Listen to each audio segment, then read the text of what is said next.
Hola a todos, aquí estamos en un nuevo vídeo en este curso en el que estamos viendo los principales patrones de diseño y en esta ocasión estamos en el módulo de patrones estructurales con un nuevo vídeo en el que vamos a ver el patrón proxy. Voy a ir creando el proyecto, la aplicación de consola y ahora mientras se crea pues os cuento en qué consiste este patrón de diseño. Le vamos a poner de nombre proxy, os lo dejaré como siempre en un zip para que lo descarguéis y mientras se va creando el proyecto pues os lo cuento. El patrón proxy normalmente es utilizado en diseño software para proporcionar un objeto intermedio que actúa como sustituto o representante de otro objeto. Si trabajáis en el mundo de la informática os sonará el concepto de proxy, no como patrón de diseño. ¿Vale? Un proxy, un servidor proxy, es realmente un intermediario que recibe las peticiones de un cliente y las lleva al destino. La petición, en el caso que lo permita. Si no lo permite, pues no llega a ese destino. A muy grandes rasgos esto es lo que es un proxy. ¿Vale? Al fin y al cabo hace de intermediario en las peticiones de recursos que realiza un cliente a un servidor. ¿Vale? Aquí en el dibujo pues se ve. Esto es fuera del ámbito de los patrones de diseño. En patrón de diseño pues es prácticamente lo mismo, ¿no? Con el patrón proxy controlamos el acceso al objeto real y podemos además añadir funcionalidades adicionales a las que tiene el objeto al que estamos accediendo. ¿Para qué lo utilizamos? Pues básicamente este patrón se utiliza para crear una abstracción entre el cliente, el que va a lanzar la petición, y el objeto real. Por un lado permitimos un mayor control y facilitando la implementación de algunos escenarios específicos. Y además en la clase proxy intermedia pues podemos meter funcionalidad, aparte de a la que estamos accediendo. ¿En qué situaciones podemos utilizar este patrón? Como proxy virtual, ¿no? Lo podemos utilizar para aplazar la creación y la inicialización de objetos que serían costosos hasta que realmente fueran necesarios. Por ejemplo, en la web de imágenes, en la carga de imágenes diferida, ¿no? Tú cuando cargas un sitio web que tiene a lo mejor 50 100 imágenes, no se cargan todas de golpe, ¿no? Se van cargando según vas desplazando el scroll o según vas seleccionando. También lo podemos utilizar como proxy de protección para controlar el acceso a objetos sensibles o que estén restringidos, asegurándonos que solo los usuarios autorizados tengan acceso. ¿Vale? Como proxy de registro, para llevar un registro de cuándo y cómo se accede a un objeto, como proxy remoto, para representar objetos que existen en espacios de direcciones diferentes. En fin, resumiendo, con este patrón, pues al final lo utilizamos para controlar el acceso a otro objeto, a un objeto real, proporcionando pues una capa de abstracción entre el cliente y el objeto. Y el ejemplo que vamos a hacer va a ser muy sencillito. Vamos a crear una interfaz que le vamos a poner de nombre y servidor, que vamos a suponer pues que es el servidor real al que queremos acceder. ¿Vale? Le ponemos aquí y servidor y vamos a ponerlo como interfaz. Bueno, como interfaz ya lo hemos creado, vamos a ponerlo como público y le vamos a poner pues simplemente void request, que es pues nada, que va a recibir una petición. Vamos a crear ahora una clase que implemente esta interfaz.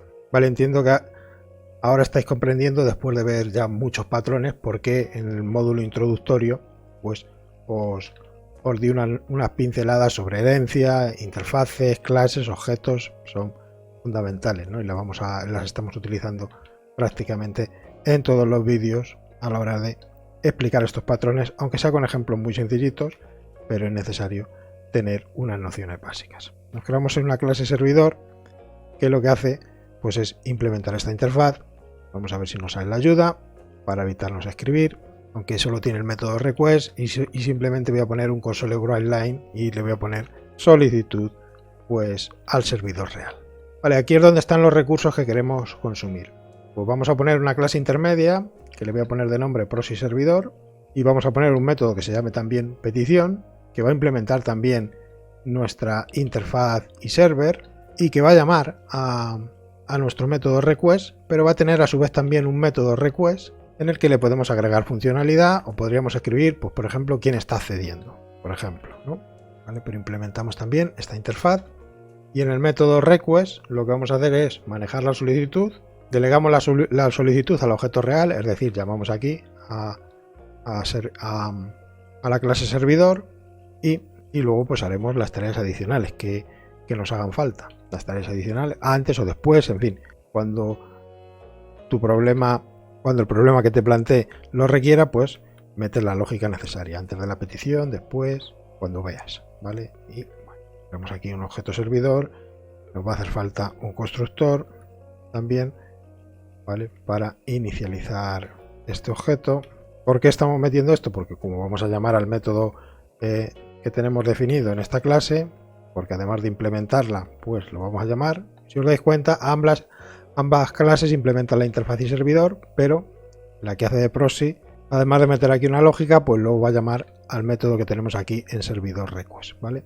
Aquí cuando realizamos la petición, pues por ejemplo, le voy a poner un console.writeLine que simplemente sea manejo de petición o algo así, o pruebas, o escribir el log. Aquí podríamos hacer, pues yo que sé, manejar la petición, escribir log, en fin, lo que fuera, lo que nos interesara hacer en nuestra aplicación. Y luego ya pues llamamos a servidor.request, que es digamos el objeto real que queremos consumir. Y luego pues como todo ha ido correctamente, pues vamos a poner un console.writeLine con el OK, ¿no? Algo así, añadimos. Y ya simplemente, voy a ir guardando todos los ficheritos, pero simplemente nos queda llamar pues desde el programa. Llamamos desde aquí, creamos nuestro objeto y servidor del tipo proxy servidor y hacemos nuestra petición.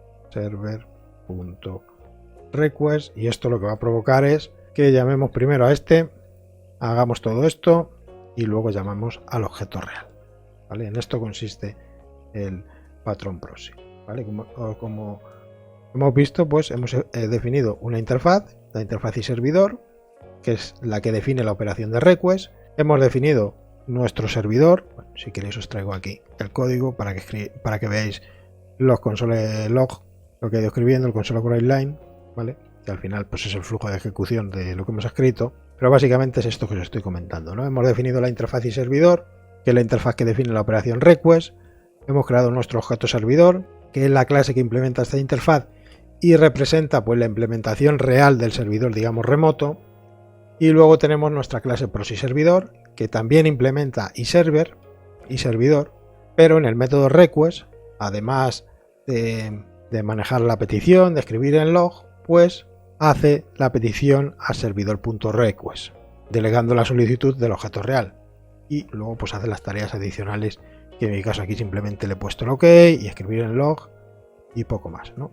Y luego pues en el flujo principal del programa pues llamamos al método que hemos definido. Creamos el objeto y llamamos al método. De tal forma que la clase proxy maneja la solicitud y delega la llamada al servidor real. Con esto espero que se entienda cómo el patrón proxy permite controlar el acceso y además añadir funcionalidades antes de acceder al objeto que queremos acceder realmente. ¿Vale? Muy similar a cómo es un proxy en la vida real, ¿no? Un proxy en la vida real pues hace de filtro entre tu organización y lo que te permite ver tu organización en el mundo real, tu empresa o el sitio donde trabajes. Bueno, aparte de los firewall y este tipo de cosas, pero un proxy real funciona de esta manera también. Al final, pues esto del patrón proxy lo utilizamos para controlar el acceso a un objeto y añadir funcionalidades adicionales. Creo que este es uno de los patrones sencillitos de entender. Así, pues os voy a dejar el zip con el código fuente y vamos a hacer otro ejemplo también en un proyecto Blazor para afianzar un poquito más los conocimientos. ¿Vale? Os lo estoy dando en pinceladas rápido para tener todos los patrones de diseño, porque si lo hacemos con proyectos reales, pues sería más complejo de entender. Que os quede la idea de para qué se utiliza cada patrón y ya en los proyectos en los que estéis, pues consideráis si los podéis aplicar o no. Y nada, por el momento nada más que contaros. Bye bye, hasta luego chicos.